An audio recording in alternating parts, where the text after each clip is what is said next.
Is it intersectional or is it liquidation? So when you start to intersect everything, you get a bazillion pieces, which is great if you want to carve out a niche in academia or a think tank.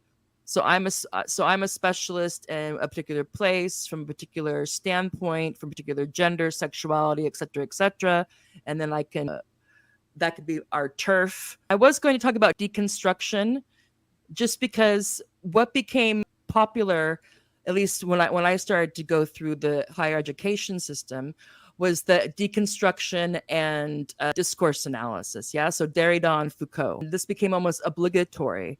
One of the reasons I think that this was so successful in making its way through academia is because it's so easy to duplicate.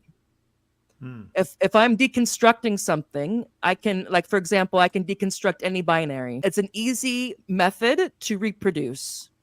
And anything that's a text, anything that has any kind of binary aspect to it, you can do this. And this becomes what it is to be a critical thinker or a critical researcher or a radical whatever it is, whether it be in film studies or gender studies or urban studies or sociology, or especially the start in literature. It's not that difficult. Well, once you learn how to do it, you can do it over and over again. It's not. And with Michel Foucault, he also, in terms of discourse analysis and focusing on the way things are written about, spoken about, and communicated, again, this launched 1,000 ships and probably tens of thousands of academic careers.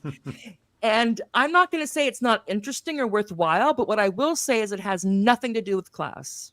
Very little. He talked about prisons. He talked about schools. So, which is not that you shouldn't talk about those things, but one thing about discourse analysis and deconstruction and queering any binary and focusing on that is that it really does not ruffle the feathers of the structure of our capitalist economy at all.